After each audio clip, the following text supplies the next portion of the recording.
Let's see how she gets back.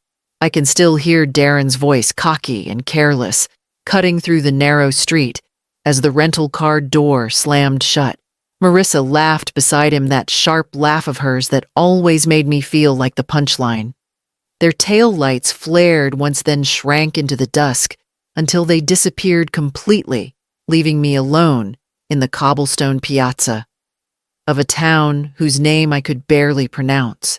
I stood there, frozen, clutching my purse like it might grow a pair of wings and fly me home. The argument we'd just had outside the cafe about whether I needed a break, about how tired I looked, suddenly felt like nothing compared to what they'd just done. People sitting at cafe tables turned to stare. A couple of waiters whispered to each other. An old woman shook her head like she'd seen this scene before. My mouth was still open in mid-sentence when the truth sank in.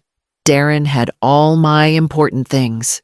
Earlier that afternoon, when my small crossbody bag felt too heavy, he'd offered in that smooth voice, "Don't worry, Mom. I'll keep your passport and cards safe in my wallet." Safe. That word twisted inside me now, like a knife. My only ID, my bank cards, my cash, all of it was with him. I wasn't just stranded. I was trapped. I pulled out my phone with shaking hands and dialed Darren, straight to voicemail. I tried again. Blocked. My heart thudded against my ribs as I tapped Marissa's number. Same result. Even Darren's buddies from back home, the ones who'd tagged along on this trip, wouldn't answer me. Every attempt came back blocked. The laughter that had chased their car down the street replayed in my ears. This wasn't some spur-of-the-moment joke. This was planned. I'm Eveline Harrow, 72 years old, widow of 35 years of marriage, mother of one son, who I once thought was my pride and joy. I grew up in New England, built a quiet life with my husband, until cancer took him too early, and spent the last decade learning to live alone. When Darren suggested I join him and Marissa for a family trip to Italy, I thought, maybe this was a chance to feel close again, a chance to matter. But as I stood in that piazza, surrounded by strangers, the evening closing in, humiliation pressing hot against my cheeks, I realized the truth. This wasn't about closeness. This wasn't about family. A little girl holding her father's hand pointed at me, whispering something in Italian I couldn't understand. I turned away quickly, blinking back tears. I told myself Darren would come back, that this was just some sick attempt to scare me. But the pit in my stomach knew better. I gripped my useless phone, every blocked call staring back like a closed door. My knees felt weak, but my voice came out steady, almost too steady, as I whispered into the cooling night air. They planned this. The piazza thinned as the sky went violet, and a chill crept through my cardigan. I told myself to move one foot, then the other, until I found a narrow side street with a hand-painted sign, Internet and Cafe. The bell over the door chimed, and a young man behind the counter glanced up, kind eyes under a mop of dark hair. "Wi-Fi?" I asked, holding up my phone like a white flag. He nodded, slid me a slip of paper with a password, and pointed to a dusty computer in the corner. I took the seat, set my purse on my lap, and breathed until my hands stopped trembling. I opened my email, first old habit from years of paying bills at the kitchen table in Vermont. There, stacked like drifted snow, were messages I hadn't seen, notes from my book club, a sale from the hardware store back home, and then a string of family subject lines that made my stomach tighten. One from my cousin Nora, checking in about Auntie Darren says you've been getting confused. Another from my late husband's brother. Terse and careful. We're here if you need help managing decisions. And one from Darren. Sent to relatives and copied to me like an afterthought. Mom's been showing signs of dementia. We're monitoring. If she goes missing or calls with wild stories, please loop me in. I stared at the words until they blurred. Back home before this trip, Darren had stood in my kitchen with a spreadsheet and a reassuring smile. We should move the house into a trust, Mom. easier to manage your estate, protects you. He'd tap the page like a TV financial guru. It's just paperwork. It's my home, I'd said, and I am not done living in it. He'd sighed, patient, put upon. Marissa had set down her glass on a coaster, like the conversation itself might leave a ring. We're trying to help, she'd said. Don't make this harder than it needs to be. I'd brushed it off as overreach. Now, in a rented chair that wobbled when I shifted the picture, sharpened the trust, the trip, the careful way Darren had taken my passport for safekeeping the blocked calls. This wasn't a prank. It was a case they were building paper by paper, story by story, until the only sane conclusion was the one that erased me. The barista set a tiny cup of espresso by my elbow. For you, he said softly, as if he'd read the screen. Grazie, I managed. I scrolled again, slower, letting the lines cut their paths. They didn't just want me frightened or stranded in some picturesque town that would make a neat anecdote at parties. They wanted a record. They wanted consent without asking. They wanted my voice to sound unreliable before I ever opened my mouth. My fingers tightened around the mouse until it clicked against the wood.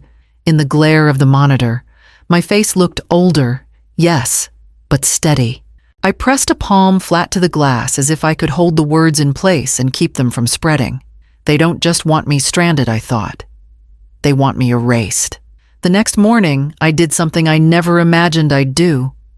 I walked into a little pawn shop tucked between a shoe repair stall and a tobacco stand, slid my wedding ring across the counter, and waited while the man waited in his palm. That gold band had been on my finger for 50 years, through births and funerals, holidays and heartbreaks. Now it bought me just enough euros to last a week. I found a room above a bakery on Via Roma. The ceiling slanted so sharply I had to duck to reach the bed, and the wallpaper peeled in strips like old bandages. But it was dry, and the smell of warm bread drifted through the floorboards each dawn, reminding me that life went on even if mine felt like it had ended. Culture shock hit me like a cold shower. I didn't know the bus system couldn't understand the chatter in the cafes, and the little cash I had vanished faster than I could count it. I stood in line at the U.S. Embassy hotline kiosk, praying for help. The woman's voice on the other end was polite but firm. Ma'am, without valid ID, we cannot issue travel documents. My passport was still in Darren's wallet. Word spread faster than I realized. At the cafe downstairs, I caught whispers behind half-raised menus. La Madre Americana, Abandonata, the abandoned American mother.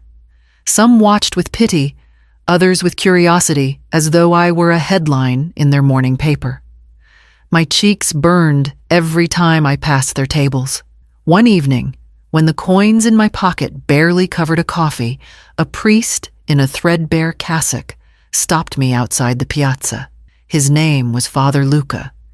He pressed a small bag into my hands, bread, cheese, and apple, and spoke softly.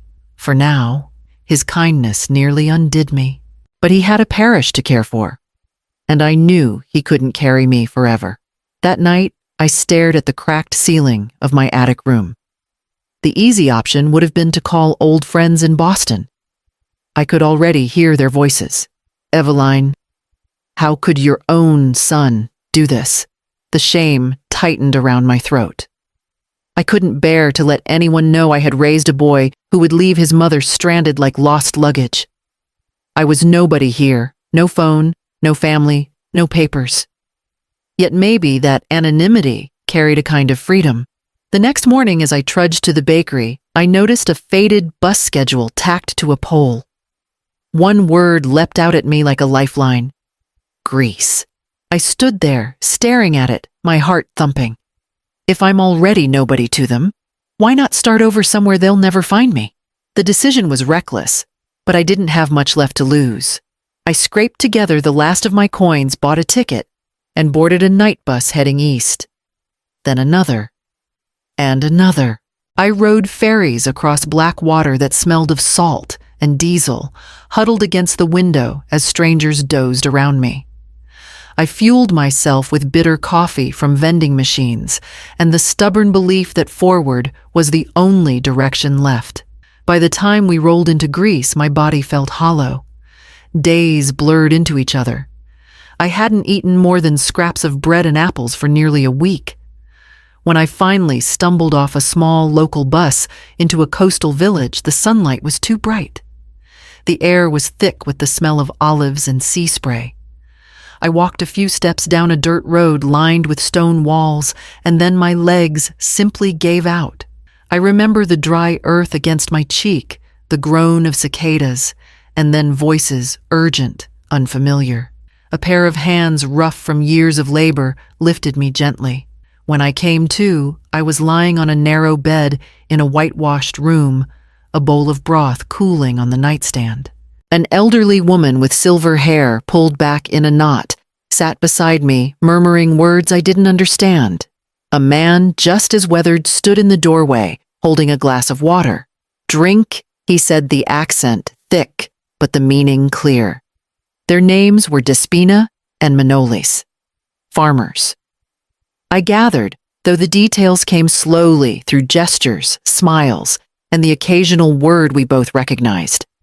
Our conversations were clumsy, filled with pantomime, me miming thank you, Despina laughing as she pressed another spoonful of soup into my hand. One afternoon, as I sat propped by pillows, I noticed a framed photo on the dresser. A young woman in a graduation gown, beaming her arm looped through a man's. Despina followed my gaze, touched the picture gently, and said one word in halting English Australia. The look in her eyes said the rest. Their daughter had left. They too had been left behind. Something shifted in me then. A quiet recognition. That night, as the sea wind drifted through the shutters, and Despina tucked a blanket around my shoulders, I whispered into the dark. Maybe I was meant to land here. Days slipped into weeks, and my body learned rhythms it hadn't known in years. At dawn, I followed Despina to the chicken coop scattering feed as the hens flapped and fussed around my ankles. By mid-morning, I was in the groves, with Manolis tugging nets under the olive trees and feeling the sting of sun on my shoulders. My hands toughened, my back ached in ways that oddly felt like healing instead of breaking.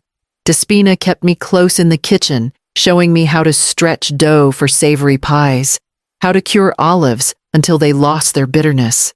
We laughed our way through the language barrier, me pointing, her shaking her head, and correcting both of us, ending up in stitches over the simplest mistakes.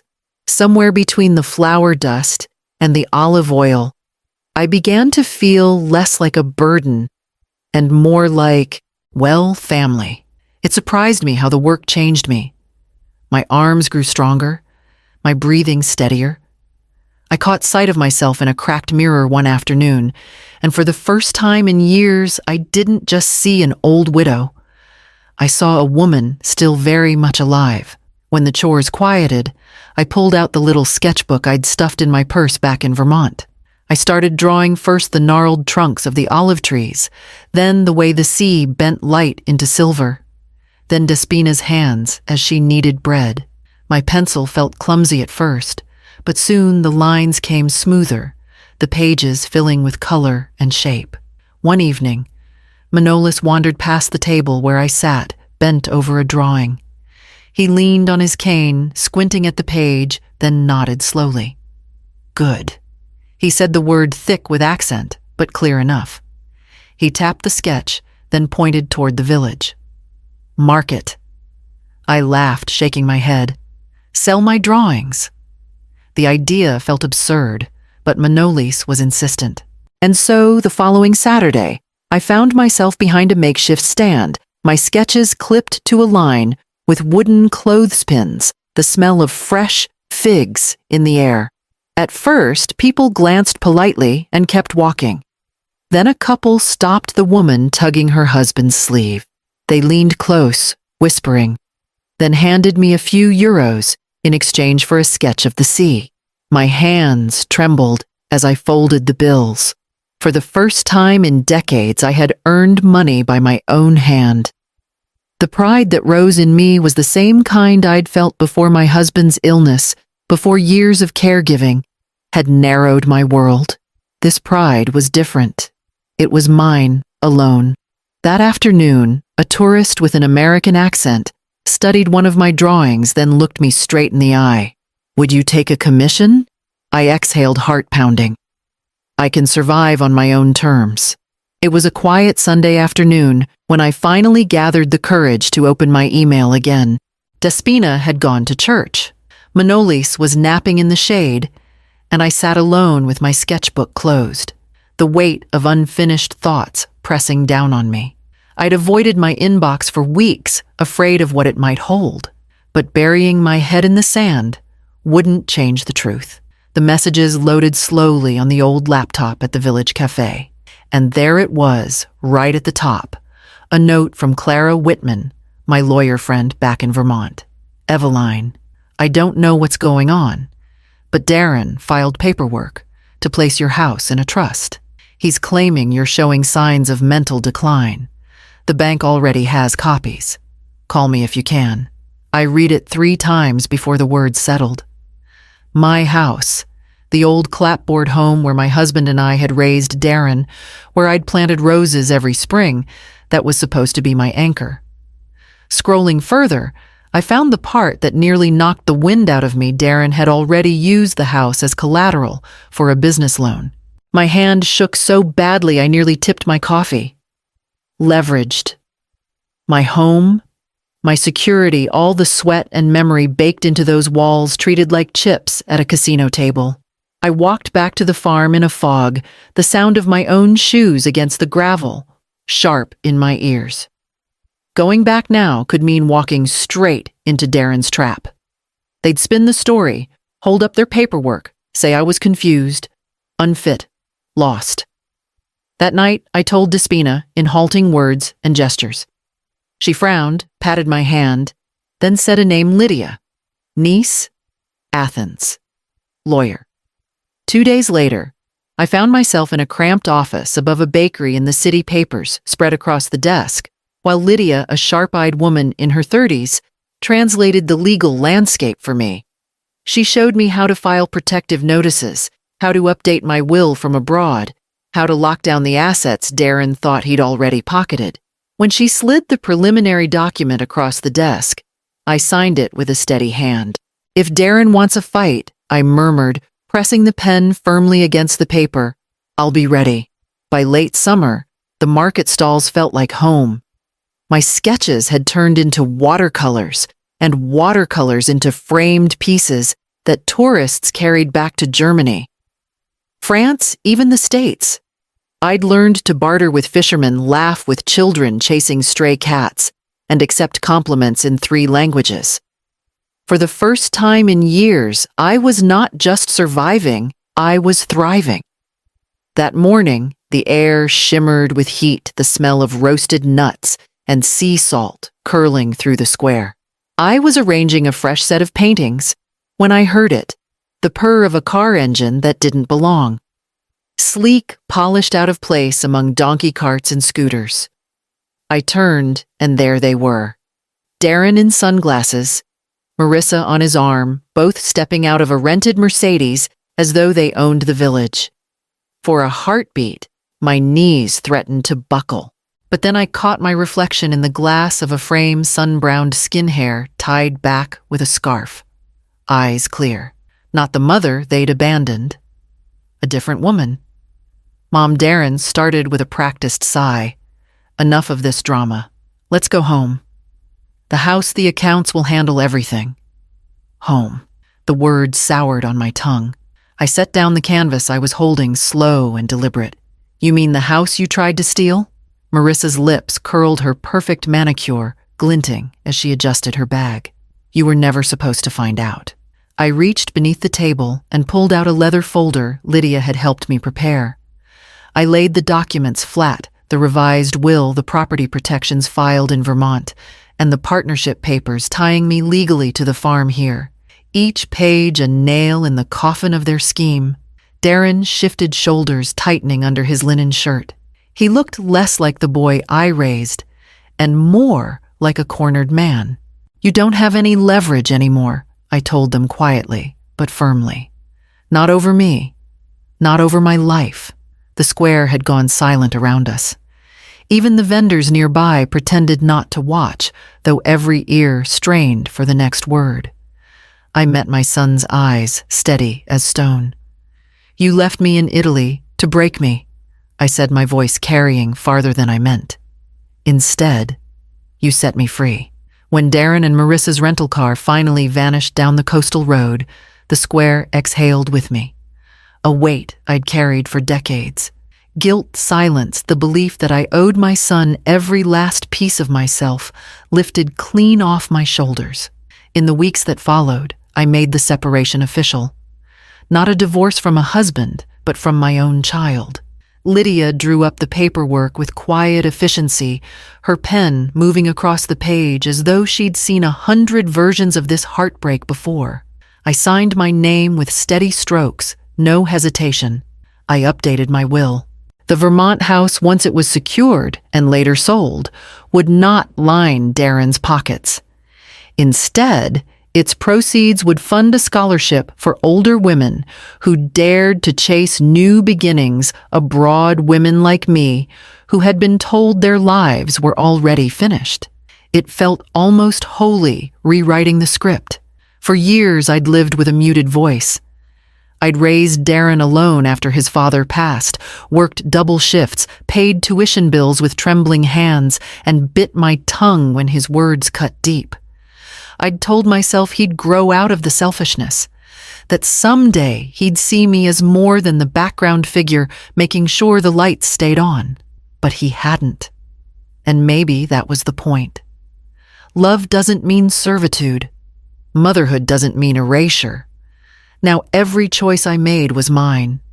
Every brushstroke of my paintings, every coin exchanged at the market, every olive I plucked from a branch was a stitch in the fabric of a life I'd reclaimed.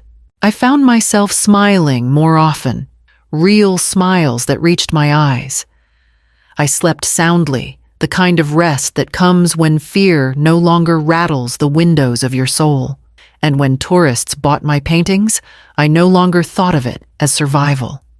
It was proof I could create something beautiful and have it valued. One evening, as the sun spilled gold across the groves, I sat on the porch of Despina and Manolis's farmhouse. A cup of tea warmed my hands, and my sketchbook lay open on my lap. The olive trees stretched out before me, their leaves shimmering like silver in the breeze. I dipped my pencil, drew the horizon, and felt peace settle over me like a quilt. They thought leaving me behind was the end, I whispered into the sunset. But at 72, I finally discovered the beginning.